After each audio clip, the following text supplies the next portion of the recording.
Taste the Daily. Stalin திமுக ஆட்சியில் பாலியல் அத்துமீறல்கள் எல்லை இல்லா அதிகரித்து வருவதற்கு அதிமுக பொதுச் செயலாளர் கடும் கண்டனம். வேலியே பயிரை மேய்ந்தார் போல் மாணவிகள் ஆசிரியரால் பாலியல் தொல்லைக்கு ஆளாவதும், IPS அதிகாரியால் பெண் காவலர்கள் பாலியல் தொல்லைக்கு ஆளாக இருப்பதும் வெட்கக்கேடானது என அதிமுக பொதுச் செயலாளர் காட்டம். கடந்த 3 ஆண்டுகளில் சிவில் நீதிமன்றங்கள், உயர் நீதிமன்றங்கள் மற்றும் உச்ச நீதிமன்றத்தில் நிலுவையில் உள்ள வழக்குகளின் எண்ணிக்கைகள் மற்றும் நடவடிக்கைகள் குறித்து அதிமுக MP CV சண்முகம் மாநிலங்களவையில் கேள்வி. நீதித்துறையில் வழக்குகளை விரைவாக முடிப்பதற்கும், நிலுவையில் உள்ள வழக்குகளை குறைத்து வழக்குகளை எளிதாக்குவதற்கும் இந்திய அரசாங்கம் உறுதி பூண்டிருப்பதாக மத்திய இணையமைச்சர் பதில்.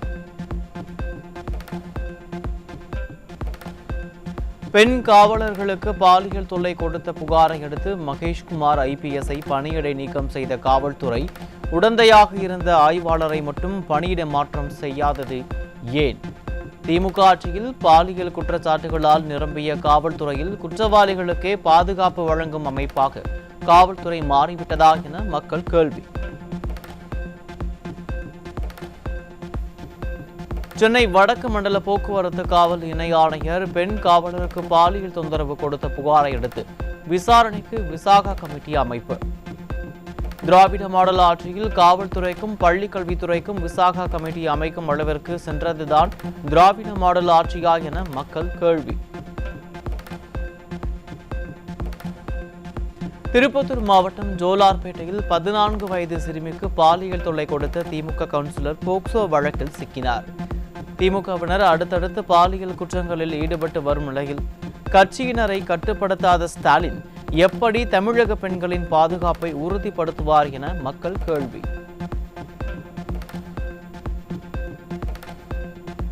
திருநெல்வேலி மாவட்டம் வள்ளியூர் அருகே சிறுமி ஒருவருக்கு பாலியல் தொல்லை கொடுத்த வழக்கில் 27 வயது இளைஞர் சிக்கினார்.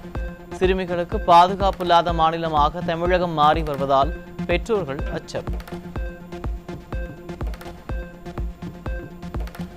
திருப்பூரில் 12 வயது சிறுமிக்கு பாலியல் தொல்லை கொடுத்த பனியன் தொழிலாளி போக்சோவில் சிக்கினார். தமிழகத்தில் நடப்பது திமுக அரசா அல்லது பெண்களுக்கு எதிரான அரசா என மக்கள் கேள்வி.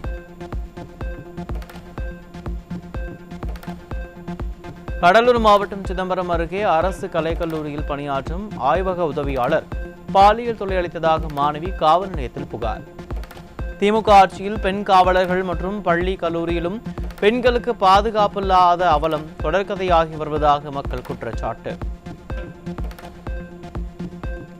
திமுக ஆட்சியில் தமிழகத்தில் 36 மணி நேரத்தில் 18 பாலியல் வன்கொடுமை சம்பவங்கள் அரங்கேறிய அவலம்.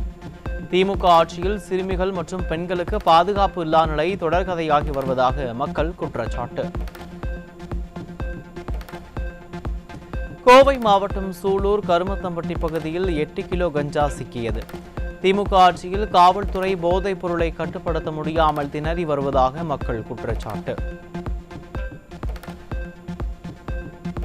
சென்னை அம்பத்தூர் அருகே கஞ்சா விற்பனையில் ஈடுபட்ட நபர் 10 கிலோ கஞ்சாவுடன் சிக்கினார். தலைநகர் சென்னையிலேயே போதைப் பொருள் புழக்கத்தை கட்டுப்படுத்த முடியாத ஸ்டாலின் அரசு தமிழகத்தின் மற்ற பகுதிகளில் எப்படி கட்டுப்படுத்தும் என மக்கள் கேள்வி.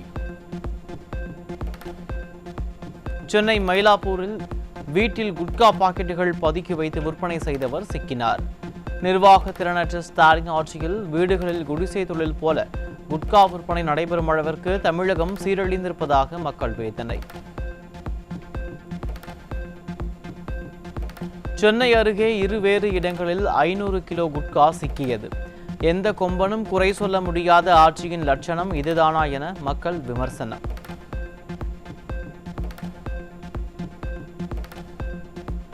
குருவாயூர் எக்ஸ்பிரஸ் ரயிலில் கேட்பாரற்று கிடந்த தடை செய்யப்பட்ட புகையிலை பொருட்கள் பறிமுதல். யார் அதை கடத்தி வந்தது என்பதை கண்டுபிடிக்க முடியாமல் திணறிக் கொண்டிருக்கும் திராவிட மாடல் காவல்துறை. திருவண்ணாமலை மாவட்டம் செய்யாறு அருகே போதை மாத்திரையை கரைத்து சிரஞ்சி மூலம் போதை ஏற்றி பயன்படுத்திய கும்பல் சிக்கியது. திமுக ஆட்சியில் போதைப் பொருள் அதிகரிப்பால் சீரழிந்து வரும் இளைஞர்கள். சென்னை மதுரவாயல் பகுதியில் மது பாட்டில்கள் மற்றும் கிலோ கணக்கிலான குட்கா பறிமுதல். திமுக ஆட்சியில் தமிழகம் போதைப் பொருட்களின் குடோனாக மாறி வரும் அவலம். காஞ்சிபுரம் மாவட்டம் ஸ்ரீபெரும்புதூர் அருகே குட்கா, புகையிலை உள்ளிட்ட போதைப் பொருட்கள் பதுக்கி வைத்து விற்பனை. திமுக ஆட்சியில் உளவுத்துறை ஆழ்ந்த தியானத்தில் இருப்பதே காரணம் என மக்கள் குற்றச்சாட்டு. திருவண்ணாமலை மாவட்டம் ஆரணி அருகே சுடுகாட்டிலும் கள்ள மது பாட்டில்கள் விற்பனை அமோகம். இதுதான் திராவிட மாடலின் திமுக அரசா என மக்கள் கேள்வி. சென்னை கொரட்டூர் பகுதியில் வீட்டில் தனியாக இருந்த முதியவரை தாக்கி 3 சவரன் நகையை பறித்துவிட்டு தப்பியோடிய முன்னாள் பெண் ஐடி ஊழியர் பிடிபட்டார். ஆன்லைன் வெட்டிங் விளம்பரத்தை நம்பி 2 லட்சம் ரூபாயை இழந்ததனால் திருட்டில் ஈடுபட்டதாக தகவல்.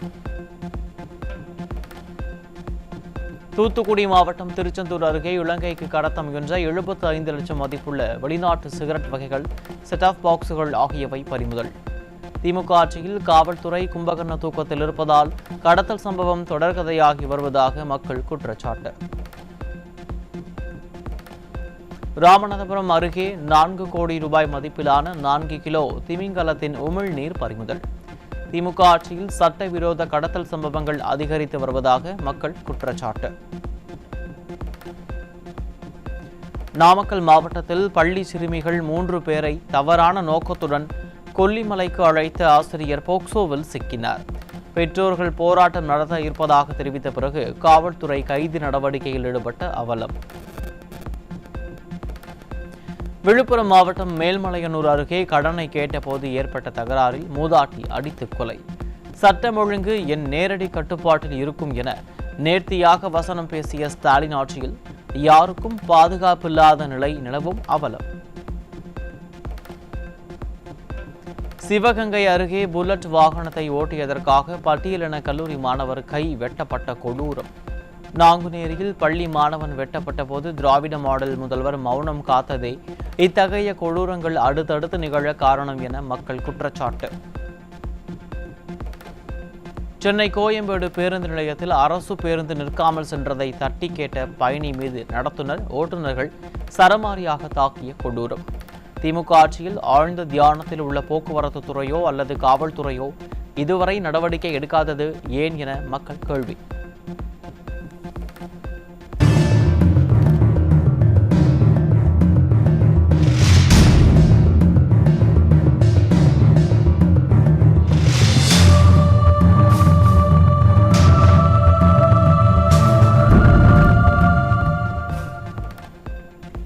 தூத்துக்குடியில் திமுக அரசின் மீன்வளத்துறையை கண்டித்து விசைப்படகு மீனவர்கள் 4வது நாளாக வேலைநிறுத்த போராட்டம்.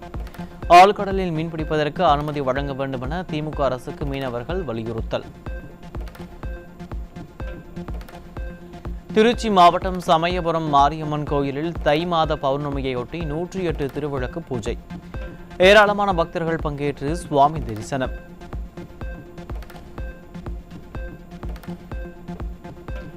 சிவகங்கை அருகே வீடு திரும்பிய பள்ளி சிறுமியை கடித்து குதறிய தெருநாய்.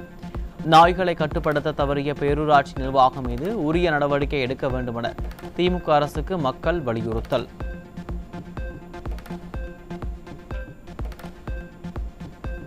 சென்னை குரோம்பேட்டையில் கண்களில் கருப்பு துணி கட்டியவாறு பேச்சுவார்த்தையில் ஈடுபட்ட அண்ணா தொழிற்சங்க நிர்வாகிகள். தொழிற்சங்கங்களை பிரித்தாளும் செயலில் ஈடுபடும் ஸ்டாலின் அரசின் போக்குவரத்து நிர்வாகத்துக்கு கண்டனம். தமிழ்நாடு அரசு தலைமைச் செயலகத்தில் உள்ள சங்கங்களை கட்டுப்படுத்த அல்லது ஒடுக்க திராவிட மாடல் அரசு முயற்சிப்பதாக குற்றச்சாட்டு. திமுக அரசின் இச்செயலுக்கு தொழிலாளர் சங்கங்கள் கடும் எதிர்ப்பு.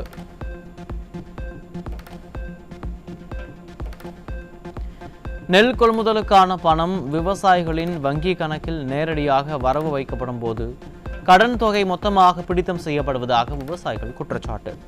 குழந்தைகளின் கல்வி செலவு, குடும்ப செலவிற்கு பணம் இல்லாமல் தவிப்பதாகவும் அரசு கடனுக்கு மாற்றுத் தீர்வை ஏற்பாடு செய்ய வேண்டுமெனவும் விவசாயிகள் வேதனை.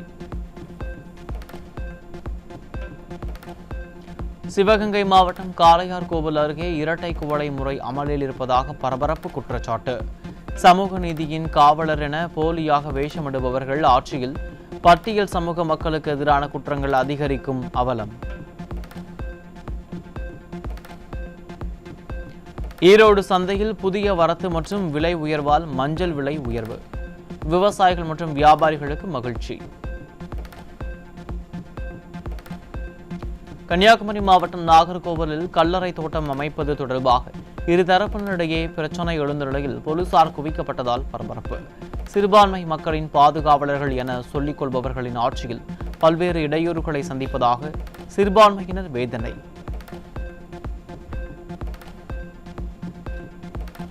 சென்னையில் அரசு அலுவலகங்கள் செயல்படும் எழிலகத்திற்கும் நுங்கம்பாக்கம் ரயில் நிலையத்திற்கும் வெடிகுண்டு மிரட்டல் விடுக்கப்பட்டதால் அதிர்ச்சி.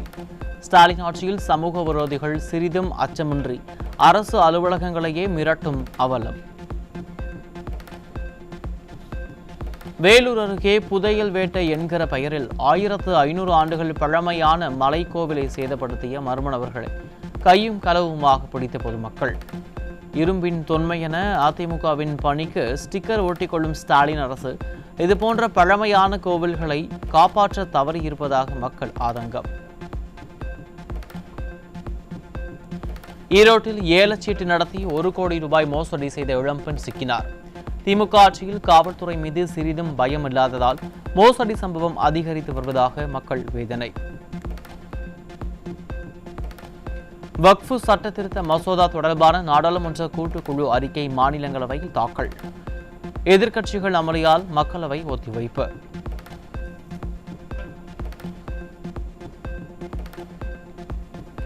ஊழல் முறைகேடு புகார் தொடர்பாக தஞ்சாவூர் மாவட்டம் பேராவூர் அணை பேரூராட்சி அலுவலகத்தில் லஞ்ச ஒழிப்புத்துறை விசாரணை. தமிழகத்தில் நல்லாட்சி நடத்தும் லட்சணமா இதுதானா என மக்கள் கேள்வி. புதுச்சேரியில் அரசு தொடக்கப்பள்ளி மதில் சுவர் இடிந்து விழுந்ததில் 3 மாணவர்கள் படுகாயம். பழுதடைந்த தொடக்கப்பள்ளி கட்டிடத்தை சீரமைக்காததே காரணம் என பொதுமக்கள் குற்றச்சாட்டு. மணிப்பூர் மாநிலத்தில் குடியரசுத் தலைவர் ஆட்சி. மணிப்பூர் முதல்வராக இருந்த பிரேம் சிங் பதவி விலகிய நிலையில் குடியரசுத் தலைவர் ஆட்சி அமல். இந்திய ரூபாய் மதிப்பில் ஏற்பட்ட வீழ்ச்சி காரணமாக பாமாயில் இறக்குமதி கடந்த 13 ஆண்டுகளில் இல்லாத அளவுக்கு சரிவை கண்டுள்ளது. பாமாயில் விலை உயரும் அபாயம் இருப்பதால் இல்லத்தரசிகள் கவலை. தேசிய குற்றப்பதிவுகள் தரவின்படி இந்தியாவிலேயே தமிழகத்தில் அதிக தற்கொலைகள் நிகழ்வதாக தகவல். பொருளாதார சிக்கல்கள், குடும்ப பிரச்சனைகள், மன அழுத்தம் போன்ற காரணங்களால் அதிக தற்கொலை நிகழ்வதாக நிபுணர்கள் கருத்து. சிலியில் உள்ள மாக்கலன் ஜலசந்தி வழியாக தனது தந்தையுடன் கயாக்கில் சென்று கொண்டிருந்த 24 வயது இளைஞர் திடீரென திமிங்கலம் விழுங்க முயன்றதால் திமிங்கலத்தின் வாயிற்குள் சென்று அதிர்ஷ்டவசமாக உயிர் தப்பிய அதிர்ச்சி காட்சி.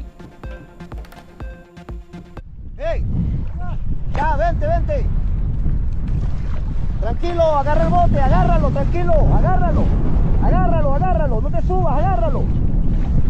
Tranquilo, agárralo. Agárralo, agárralo, vete para la orilla. Tranquilo, tranquilo. Ya voy.